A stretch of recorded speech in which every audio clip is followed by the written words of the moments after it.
देश में लगातार आरक्षण एक बड़ा मुद्दा बनता जा रहा है। आरक्षण जाति पर हो या आर्थिक आधार पर, इन तमाम चीज़ों को लेकर हम चर्चा कर रहे हैं।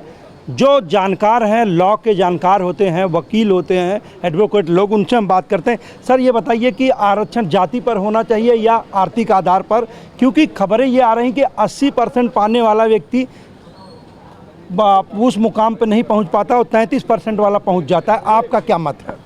देखिए, आज की वर्तमान परिस्थितियां जो हैं देश में चल रही हैं और पूरे विश्व में चल रही हैं, तो हमारा उद्देश्य ये होना चाहिए कि किसी भी व्यक्ति को सुयोग्य बनाने के लिए उसको सुविधाएं उपलब्ध करानी चाहिए, और सुविधाएं उपलब्ध कराने के लिए उसके लिए जो भी कमियां हैं, चाहे वो उसके लिए व्यवस्था करना हो, खाने पीने रुकने और जो भी व्यवस्थाएं होती हैं, उससे उसको सुदृढ़ बनाना चाहिए, जिससे योग्यता प्रबल हो, योग्यता ऊपर आ सके।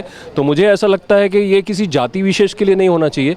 जहां लगे कि हाँ, इनका आर्थिक स्तर कम है और आर्थिक रूप से कमज़ोर लोग हैं, उनको उस तरीके से आरक्षण देना चाहिए कि वो आर्थिक रूप से उनको सहयोग मिले, वो प्रबल हो सकें, जिससे वो अच्छे से अच्छा सुयोग्य बन सकें और अपने ज्ञान के स्तर को भी ऊपर उठाएं, जिससे कि आगे चल के हमारे देश में इसी प्रकार के काम हो कि जो भी सुयोग्य व्यक्ति किसी पद पर आएगा तो वो अपनी योग्यता के अनुसार, अपनी सुयोग्यता के अनुसार काम करेगा और जिसका लाभ पूरे देश को मिलेगा। और इसी आधार पे मुझे ये लगता है कि अब वो समय आ गया है कि जाति विशेष पे नहीं, आर्थिक आधार पे या आर्थिक कमियों के आधार पर आरक्षण दिया जाना चाहिए।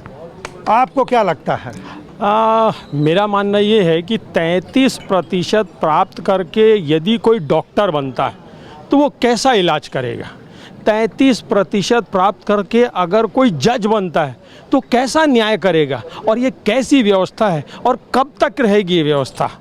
हमारे संविधान के मुताबिक ये व्यवस्था इसलिए की गई थी कि जो निचले वर्ग के लोग हैं या जिनके साथ बड़ा बुरा व्यवहार किया गया है, उनको एक अच्छे स्तर पर लाया जा सके। अब मेरे को लगता है कि लगभग हमारे यहाँ सब अच्छे स्तर पर हैं, लेकिन आज की स्थिति में हमको अपने देश के बारे में सोचना चाहिए और उसकी विकास के बारे में सोचना चाहिए। और अच्छा विकास, अच्छा न्याय, अच्छा इलाज तभी हो सकता है जब एक अच्छा पढ़ने वाला व्यक्ति, एक अच्छा अंक प्राप्त करने वाला व्यक्ति इस पद पर बैठे और उसका अच्छा कार्य करे।